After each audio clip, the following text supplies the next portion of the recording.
Okay. So yeah, I guess normally after every playthrough, I go ahead and review the game and talk about stuff about certain aspects of it.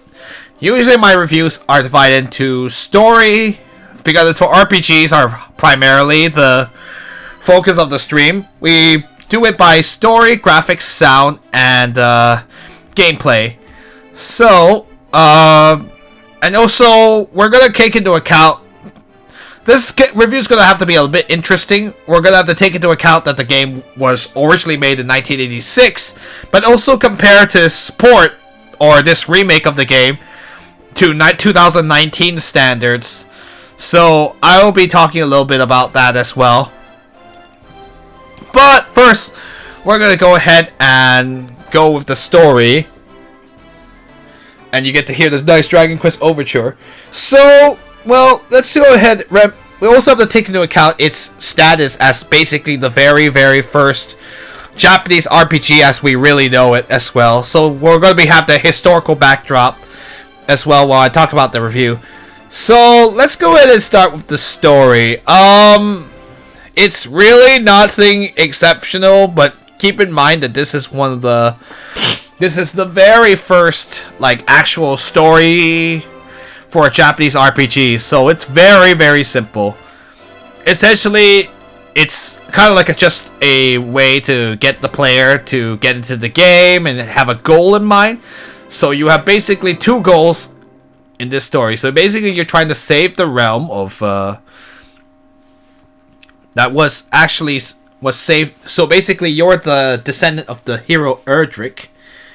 Or like, well, actually I won't say anymore since that would require us to play Dragon Quest 3, but anyway, if you want to find out more about Dragon Quest, like the actual hero Erdrick, you'll have to wait till Dragon Quest 3 to find out, because that's his story.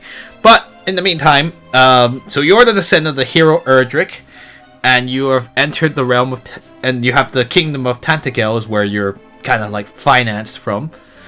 So your job is to save the Princess Gwaelin. I believe she's Princess Laura in Japanese actually, and the hero's name is Loto in Japanese. In case you're wondering why the Japanese fandom calls him Roto and calls her Rora, which is Laura. So I know they don't sound quite as exotic.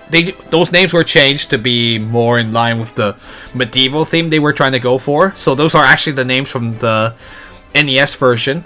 So you're trying to save. So your objective is just save Laura and save the world from the Dragon Lord. So essentially the story is just basically you're trying to find a bunch of items, and you find Princess Gwaelin in the swamp cave, and you can once you have the magic key, and then you can rescue her from the dragon. And you can kind of do that whenever you want.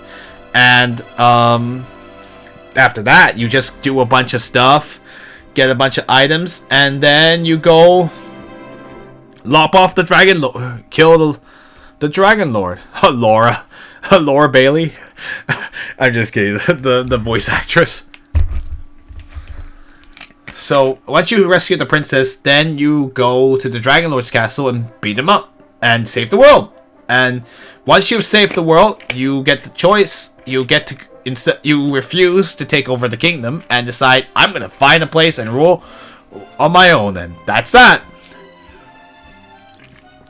I basically summarized the entire story in like a couple of sentences. But really, like, yeah, the interesting thing about this game is actually you can completely beat the game without saving Princess Gwaelin. You can theoretically get an ending of the game where you don't save the world from the Dragon Lord, and then you end up in Dragon Quest Builders land. But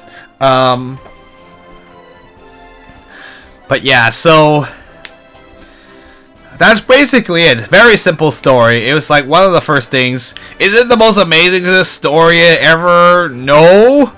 I mean, like, it's not complicated, and it's not particularly like, wow, I'm going to shed tears or anything like that. But it was enough to get the players have a motivation, a goal in mind, And canon-wise, yeah, you have to save the princess. If you didn't save the princess, you won't.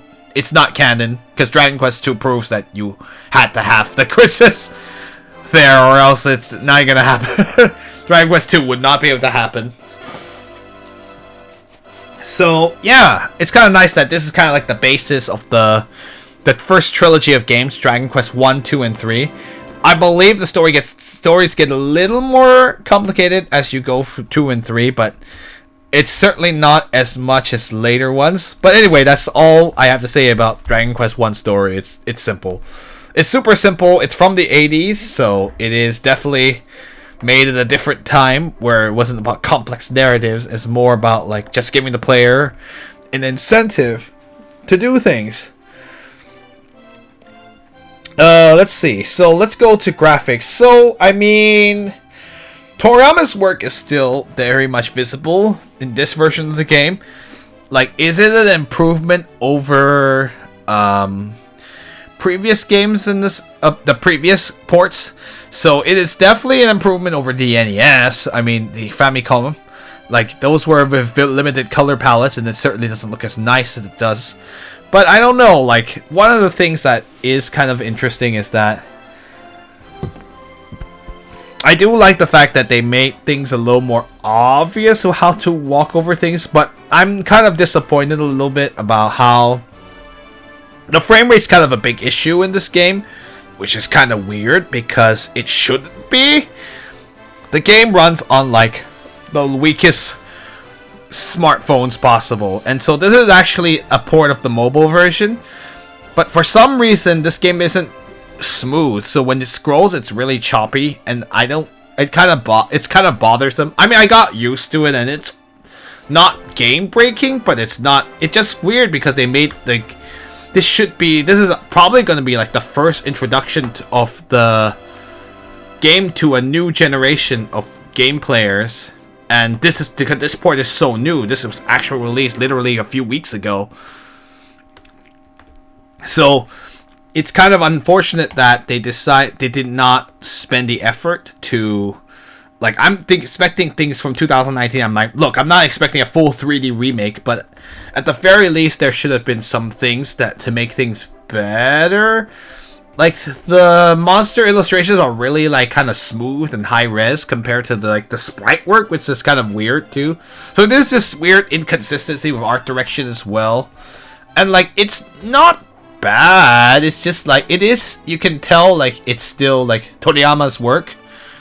But it just would have been nice to, like, I don't know, like, if they made it a bit more consistent. Or just, like, the choppiness of the scrolling was actually fixed, and it would have done a lot better. So it's still like a decent, at least it's a decent enough presentation that it's not terrible, but there are just some things that kind of finagle it, that are just like kind of nag at you, and you're just like, it really could have done better. So it just feels like a little bit of like a lower effort than they probably needed to be. And, like, it is still, like, a decent way to play the game. And it's probably the easiest way. Because the only other option is to play it on Game Boy Color. Which is hard to do nowadays. Unless you have a working Game Boy Color. And, or playing the mobile versions. But then you would actually have that's a whole different problem, too. But, overall, like, it's alright. It could be better for a port of this game. And like, it is a little bit disappointing. And some people will actually say that the Super Nintendo version of Dragon Quest 1, which is a port of it, it actually looks pretty nice, with a little more consistent in terms of art direction. So it does look pretty good. So it's kind of a little bit of a shame that it's like, oh, you have sprite work, but yet your monsters are illustrated. Oh, that's kind of weird. So it's just a little inconsistent, but it's fine for what it is, and like, it's definitely like a decent way to play the game. Probably the one that most people are going to play it through. I mean, there are old games too. Alright, so let's go ahead and go to sound. Like, I mean, there's only a couple of tracks in the game. I mean, it's from the 80s, and they had limited storage space, so they couldn't, like, have a billion tracks in the game. And, like, I do like actually the music in the game is actually really good. I mean, like it was already good even back in you hear the original versions in 1986, and even the Super Famicom. But I like how this like there's sort of this pseudo orchestral feel, and like I kind of like that a lot. I'm like, wow, it actually this enhanced music is actually probably the best part of like this enhanced port. And the classic sound effects are definitely still there, and they're iconic. And you'll remember those sound effects because they'll be used in later games as well when we get to those. And so, like, this is the game to add historical backdrop like that. Those sound effects are like absolutely nostalgic because like everyone who's been following Dragon Quest will know those sound effects, and it's very like iconic and very memorable, and it kind of adds like to this like the weird feel of Dragon Quest in general. And the music is Koichi Sugiyama. I mean, like he's a controversial figure, of course, but like these tracks are Dragon Quest, and they're actually quite good. Like they're very, I mean, they're different style from Final Fantasy, but like they're very memorable. They kind of like they're like very like like they sound like a march, and like they have a bit more of like a fantastical epic feel, which is quite a bit different from the not Dragon Quest, from Final Fantasy. Nobuo Uematsu has a very different type of feeling. Is it better? I don't know. I mean, it's all personal taste, right? Whether or not you like music from Dragon Quest or music from Final Fantasy more. But I will say, like, this is the style that is going to shape the rest of the series. Like, this pompous style. And, like, it's very memorable. And I like that it sounds kind of symphonic in this orchestral even in this version of the game. So that's kind of nice compared to, like, what you could hear in the Super Nintendo and the NES versions. So, and even the music is very memorable. I mean, that's all I have to really say about it. I adds to the feel of like adventure, and I always kind of like that a lot. It's kind of a different feeling from some of the RPGs we've already played in this game. Very different, very classical. So I'm actually really looking forward to hearing more from the Dragon Quest series as a whole. But for this game in particular, I definitely think it definitely adds, and probably what caught the attention of so many players back then. And finally, we're gonna come to gameplay. So there's not a whole lot to say. I mean, this is basically the game that started the whole turn-based RPG. Or like this is the foundation of Japanese RPGs. Obviously, the amount of RPGs in Japan are very different nowadays. Like there's from this game evolved the like action RPGs, turn-based strategy. But if you want to know like where the turn-based stuff all started up, this is the first game to do so. So one of the nice things about the gameplay about this game is that a lot of stuff is like they call it quality of life. So did you know in the original game you didn't actually go downstairs automatically? You would literally have to walk over the stair, open the menu, and then hit stair in the menu to go down it. And if you wanted to use the key, you couldn't just tap a button next to the door. You actually had to go to the door, open the menu, and pick door to open the door. So that's the part of the historical perspective to put. So there's just a lot of these quality of life improvements. And talking to people, you'd have to go next. So it's a lot like Earthbound actually takes a lot from Dragon Quest, if you think about it, because that's how in Earthbound and Dragon Quest 1 you had to walk next to a person and then open the menu and hit talk. And it was just really frustrating to do over and over again just to do certain things. So it's kind of nice that they improved that. They made it so you do not have to do that. And the other nice thing that they've added to this game, because they are also assuming that you might play it portably, is that you notice there's the quick save function, which we did use. So it allows you to quick save away and can come back and resume from whatever point you are in the game. So that's actually really nice. In terms of like the actual gameplay, so it also another quality of life thing they've improved is that grinding is way faster in this game. My gosh, if you play the original NES and Famicom versions, the grinding was a lot. I feel like it's almost twice as slow. Oh my goodness. So it's kind of nice that the leveling curve is pretty gentle. The only time we had to grind for about an hour and a half, but that was only to get one weapon, and that's basically like an end game weapon at that point. And in the end, we kind of didn't need it because we got armor that would quickly outclass it. But ironically enough, but we had to get the level anyway, so it ended up being a worthy investment. So the leveling curve is actually quite gentle, so it's not too bad. The mechanics are actually very simple, so you only ever have to deal with one monster at a time, and you only are one party member, so you only have to manage one person's stuff and deal with one monster at a time. If you notice, there were no groups of monsters that hadn't been invented yet. That's not for till the next Dragon Quest, which we will show later on. What else do I have to say about it? So basically, yeah, the general gameplay is just you walk around, you run into monsters, and you fight them, and you get EXP experience points. And there's spells you learn, and you learn at certain levels, and that's it. It's actually kind of, you would think that it sounds like every other Japanese RPG in the world, like the stereotype about how Japanese RPGs are all about just turn-based and like very linear progression, but this is the game that really started it, so it's kind of like, well, this is the one that set the trend for that to happen. So it's kind of like you really can't criticize it because for being unoriginal, because it was the one that started the stuff that became unoriginal. I know it's kind of weird. So it's the genre creator. So like, yeah, it's kind of very interesting where your monsters are done in the first person view and you just gain experience. And one nice thing is that even though, like, yeah, it can be sucky to grind, but the nice thing is that it's, as long as you don't die, you don't, like, you can't ever lose experience points. So even if you die, you still get sent back to a save point, but you still have all the experience points.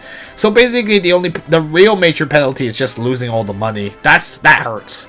But there's ways they added. I'm kind of very impressed that they added like these additional things to make things a little more fair. So like they give you the storage system, so you can actually store gold and store items as well.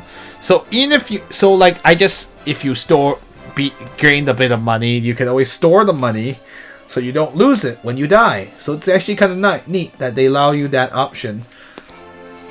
And that's actually quite impressive that they thought. Oh, you gotta sleep for work later? Oh, okay. It's alright. Well, I'm almost done anyway, so get some rest. Thank you for stopping by, Zeo Corvid. Have a good night. Take care. What else I was gonna say about the game's progression?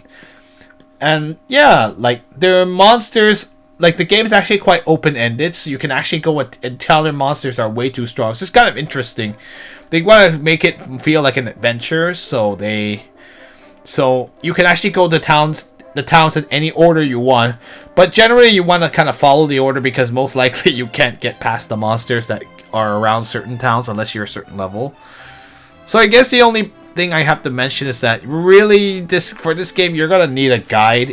And there's no map per se to tell you where things are. It would have been kind of nice to add that as a quality of life. So I actually had to use a guide to figure out where to go. And that's kind of like, I feel like, because I have to grade it on 2019 where they could have added all that stuff. They could have added like, oh, you need to go to this town, and like giving you kind of like this quest objective menu or something like that. That would have been really nice. And even in dungeons, if you had like auto mapping, like they added for Phantasy Star 1, like the release of that game, they actually added the auto mapping so that you could know how to. You could actually return to a dungeon and navigate, and it was way better than, excuse me, the alternative. So they actually fixed. That's actually a really nice quality of life thing. They could have added to Dragon Quest 1, but they didn't. So it just reeks of like low effort, and it's kind of sucks. Like they couldn't fix certain things of the game that would make it more annoying, and because like you were not. I mean, look, of course you can always look up, do what I did, have a guide here on an electronic device of some kind. But do you really want to do that? They could have definitely done more to make the game more interesting, so you wouldn't have to use a secondary source to figure out where to go. What else I'm going to say again?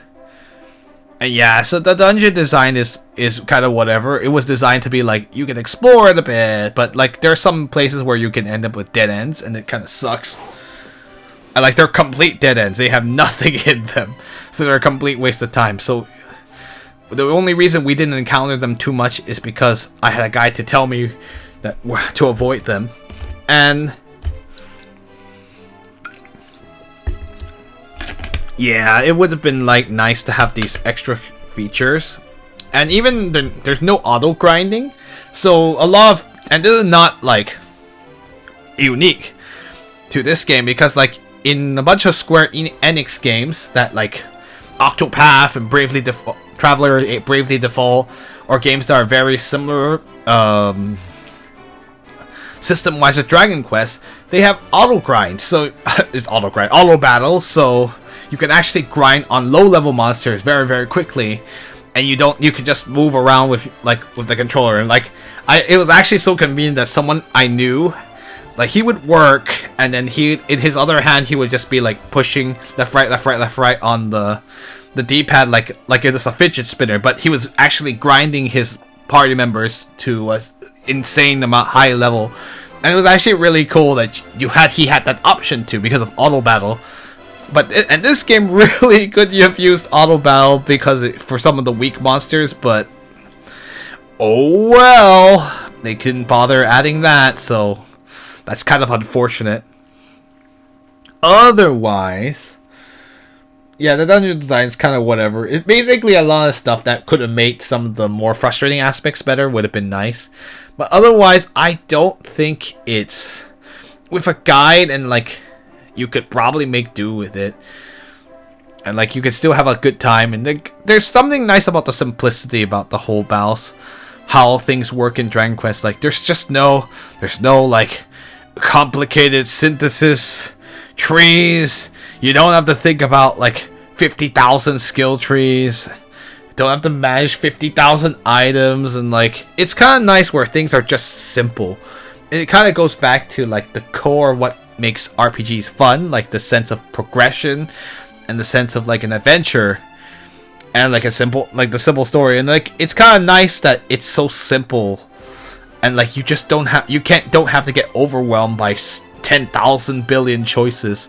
And I think that's kind of nice, something to like grasp for future games in the genre, where everyone's trying to reinvent themselves, and in some ways we may have gone so far we're gone so complicated that we've alienated some of the potential players who would have actually played it, would have actually appreciated the game. And so it is kind of interesting when you think about like just how simple things used to be. And it's kind of like makes me miss, like when I played it, I'm like, oh man, it's so simple, but it's like it's actually quite satisfying because it's so short, but so it doesn't really overstay its welcome. So and like we weren't even going really that fast. Like if it was possible, we could have probably finished it in a lot faster than we did this time, but that's mostly because we were just having fun reading the silly dialogue. And like I kind of like that. I kind of miss, like, I kind of am kind of sad that like RPGs are so complicated now. And I played some ones where it was just like, oh my gosh, there's just so many variables. It's just overwhelming. It's not fun anymore because it becomes like work. And you don't want games to feel like work, and that's just not very fun at all. So it's kind of nice to play a game that's everything is like so much simpler. So no, you don't have choices, so to speak. It's just like a nice simple RPG that's has an ending. It's quick. So yeah, I guess that's all I have to say about the gameplay. I don't think there's anything else I have to say. Maybe I should make a little quick note about the translation. Yeah, this game translation is good. They put in a lot of effort to make this game sound like it came from the, like a sort of Elizabethan English. Perhaps it's a little much, especially if English is your second language. I can't imagine it being very fun to read. I mean, even as someone with English, or fluent in English, it's like, oh my gosh, there's just so much. But I kind of appreciate the effort where everything sounds very consistent with, like, this is actually one of the most consistent translations I've read in terms of text. So I have to give props to the localization team. They really went all out to make sure that you felt like you were playing in a different world. So I appreciate that a lot. It's probably one of the better translation works for like a retranslation, and like you can tell like they put tons of effort into it. They made it very, very consistent. So I think I hugely approve. Very much approved. Even if it makes reading some things take forever. You're like, oh my goodness. You could have said things faster in like 20 less words. But it's kind of like adds to the charm of the world for sure. Anyway, so having said all that, so would I recommend this game to people? Honestly, I don't know if it's the best game to start off with. I mean, it's great for historical purposes, and like I guess one of the nice things for like a casual player is that the game is supremely short, and it's not it's not that punishing. It's a good way to learn the fundamentals of how RPGs work, I guess, if you're not an RPG gamer. But I feel like there are definitely, like, the pluses are that it's short, but it is a bit archaic, and not knowing where to go could be a bit of a turnoff without a guide. So I'm kind of like, maybe this would be a thumbs up red, as in like you should I mean, it's short enough that you could legitimately borrow a copy from somebody, play it for a little, play it, beat it, and then give it back to them. There isn't a physical version of the game, unfortunately, for English speaking. The only way to get it is to you have to buy it from the Asian version, which does have English. So if you are looking for a physical copy of the game, you'll have to buy it. And I think it's actually 1, 2, and 3 all on one game cart, which is kind of nice. So you'll get 3 for the price of, like, you'll get 3 for the cart. It probably would it save you? It might be the same price as all 3 of them combined, because Dragon Quest 3 is the most expensive one, and it's probably the longer one anyway. Otherwise, like, if you don't care for RPGs, but like, I think this is a good way to like get a feel for like an RPG without having to feel like you have to commit a billions of time. I might play it with a guide. If without a guide, it's gonna be very difficult. Or like, it's not very difficult, but it'll just take take longer, and maybe not be very fun to do. Otherwise, if you're an RPG gamer, this is like, you could play this for historical purposes, but honestly, there are many other games, even in the Dragon Quest series, that you could start off with instead. I've heard that 4 and 8 and 11 are very, very good starting points. So you do not have to start here unless you want to play it for historical reasons, like I am. Like, I already, like, this makes me remember, like, the old days, but I'm definitely not sure if this should be your first one. It is very, very cheap as well, so it's like $5? I don't remember. That's a good question. How much was Dragon... Actually, I don't know if it will show it to me. But, like, how much is Dragon Quest? Oh.